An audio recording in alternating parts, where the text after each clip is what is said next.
The president is back, baby!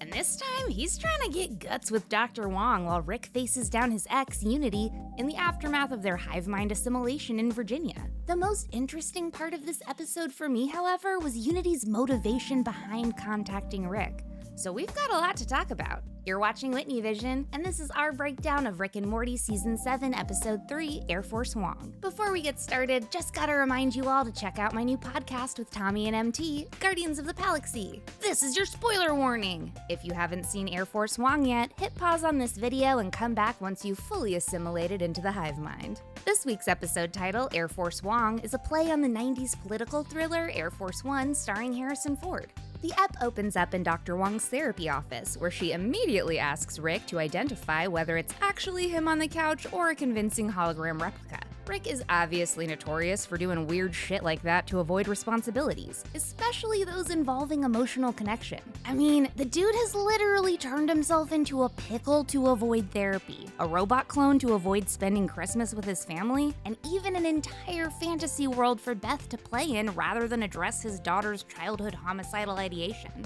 Of course, she's totally right, and the real Rick pops out from behind her couch with a bag of Funyuns to snack on while she therapizes him. When the president calls Rick, he initially ignores it, but still tells Dr. Wong that he's getting an important call to make himself seem cool in front of her. She asks him why he feels the need to make other people think he's cool, a question that comes back up later on in the episode with the president. Outside Wong's office, the president's RoboCop-esque guards and Secret Service members are waiting for Rick. Apparently, Wong has done some redecorating. The poster outside her office used to feature a guy about to deep-throat a hot dog with the word courage, but now it shows a classic nuclear family with the word dedication. Does this bitch just change her hallway art based on the client she's treating at the time? Obviously, her goal in working with Rick is to help him learn to balance his love for his family with his genius and adventures. But prior to the Smiths' first therapy appointment back in Season 3, she was also treating Mr. Goldenfold for his poop-eating disorder. We learn that Wong's first name is Helen when she and President Andre decide to go first-name basis.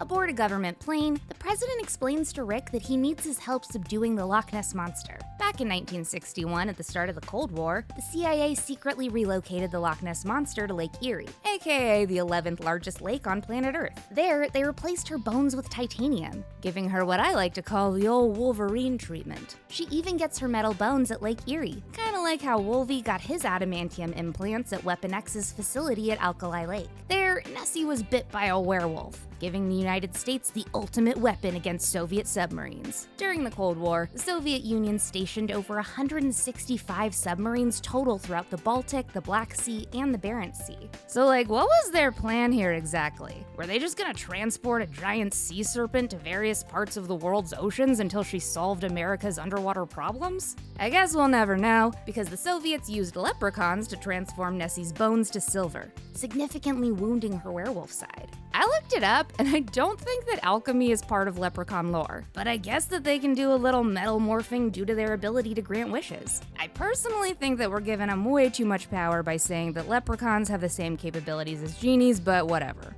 Later on in the episode, the president also confirms that Bigfoot resides in Montana.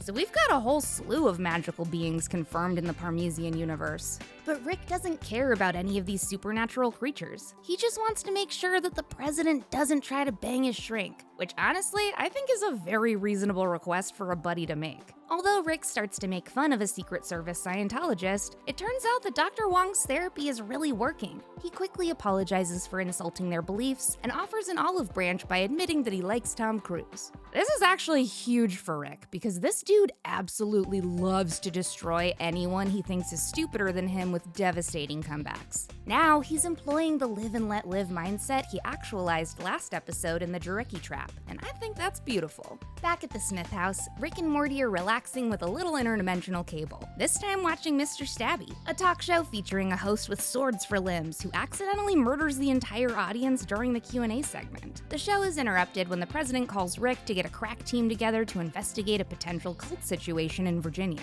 The entire state has seemingly become a utopia overnight with zero crime, poverty, or even complaints coming from its citizens. Virginia has actually created a law to enforce their state motto, Virginia is for lovers, by barring access to any US citizen who isn't considered a lover. Taylor Swift fans are marked safe. After being introduced to Fleaflack, an alien who might have the power to predict the future in his crayon drawings, Onyx, a weapons specialist, and Chi-Chi, the president's robot chief of staff, Rick realizes the president only called him on this emergency mission so that he could get Dr. Wong's number to recruit her for the team. Honestly though, I think Rick needs to heed Fleaflack's warning. That Sasquatch could absolutely attack Rick the next time he's in Montana.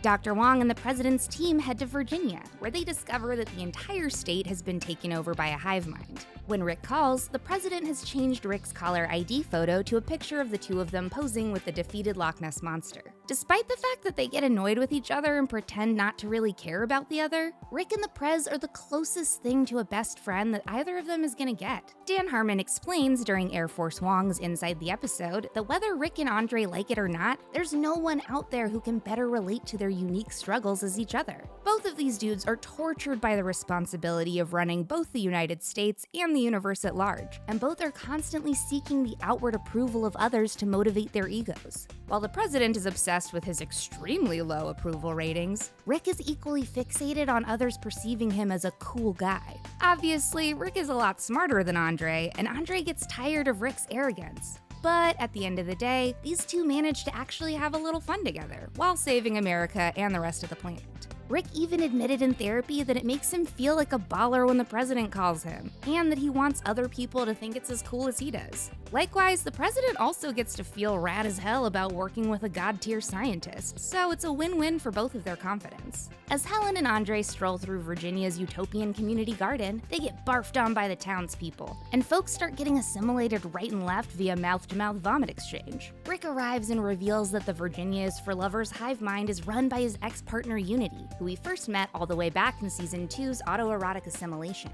If you recall, Unity broke up with Rick via a series of letters after their weekend of debaucherous fun when they realized that he was incapable of change. Although their letter ended pretty sweetly for a breakup, Rick is still butthurt that they bailed on him while he was in the bathroom, and has been ignoring their attempts to contact him in the aftermath of the breakup. Until now. Rick is armed with a machine that sprays a cloud of bluish gas over the assimilated citizens, releasing them from Unity's consciousness and returning their free will. He calls the spray separation, and although it isn't the same color as fractal dust, I wonder if its chemistry incorporates a similar drug in order to prevent Unity from taking over. Back in Season 2, we learn that as soon as Unity gets too wasted, it becomes more difficult for them to control their hive mind. But it turns out that Unity didn't come here for galactic takeover. They showed up because they were worried about Rick after learning that he's once again hunting down Rick Prime. Like I said up top, this little lore drop was my favorite part of the episode. If Unity heard through the intergalactic grapevine that Rick is searching for Prime again,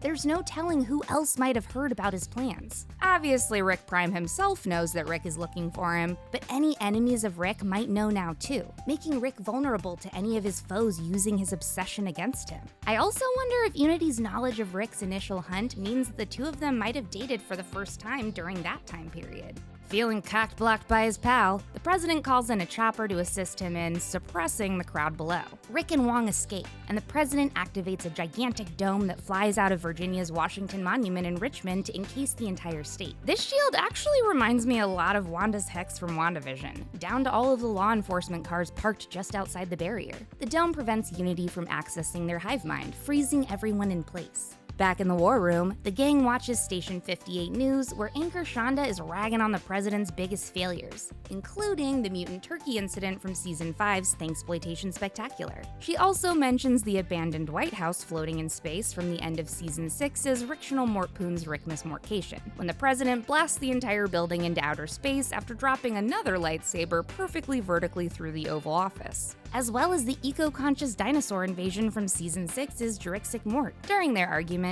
Rick activates his Iron Spider-esque armor, and this time one of its arms is holding a voting pamphlet, wordlessly threatening to boot Curtis out of office next term. On video chat, Unity explains that unless they disconnect the Virginia hive mind properly, there's a risk that the group will connect to another mind and become its own colony, separately from Unity. Unfortunately for the Prez, his insistent need for approval finally becomes too much for Dr. Wong, and she breaks off their courtship. Remember in the beginning of the episode when she asks Rick why he feels the need to make other people think he's cool? Yeah. I'm pretty sure she realized over the course of this episode that Andre also has several of Rick's unhealthy mindsets. especially when it comes to seeking emotional approval from others and physical approval ratings from the American public.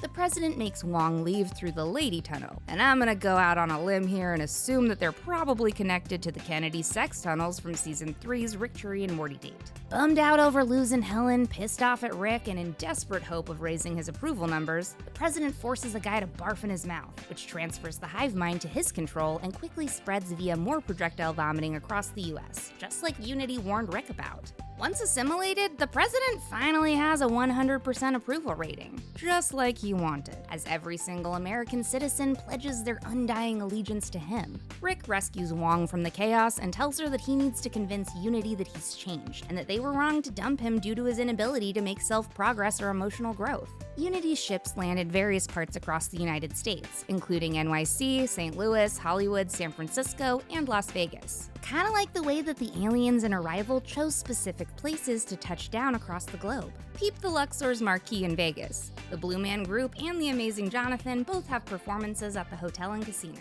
Unity's people invade America, assimilating all of the president's hive mind into theirs. I love that we see their ship hovering over the Great Lakes, coming full circle back to Rick and Andre's first trip to Lake Erie. After barfing the country back to normal, everyone pretty much goes back to their smartphones, traffic jams, and dumb listicles. But although Rick now trusts his ex, Unity no longer trusts him. He offers them a painkiller to ease the hangover from releasing millions of minds all at once. If you recall from last season, we learned that Rick keeps an arsenal of painkillers in his spinal cord, ready to release at his command. Back in his garage, Rick opens a secret panel to reveal his hidden voicemail machine. After playing Unity's concerned messages, he gets a final message from David Miscavige, the head of the Church of Scientology, offering to introduce him to fellow Scientologist John Travolta. Feeling shitty and alone, Rick takes a six-pack of beer to the White House, where he offers one to the equally depressed president. Both dudes have lost their love interests, and both of their approval ratings are at an all-time low. Once again, despite their differences, there's no one else who fully understands what they just went through together. And it's actually really sweet that Rick brought his buddy a brewski to cheer him up about his breakup. The post-credits scene brings Mr. Stabby back for an interview on Gary Live, a parody of Larry King Live hosted by an alien that looks a lot like the late Larry King himself. It turns out that even Mr. Stabby will do anything for validation, including literally murdering entire audiences just to get people talking about his show. I don't know who his therapist is, or who the president will end up seeing, but both of them have just as much work cut out for themselves as Dr. Wong does with Rick. These are just some of the details that I noticed in the Jarek trap, but I want to know what I missed in the comments. Like and subscribe to WhitneyVision, and be sure to check out my new podcast with Tommy and MT, Guardians of the Galaxy. MT is also putting out banger Rick and Morty videos over at Heavy Spoilers, so show him some love. I'll be back next week with another breakdown of Season 7, Episode 4, That's a Morte. I'm Scarlet Wit, and you're watching WhitneyVision.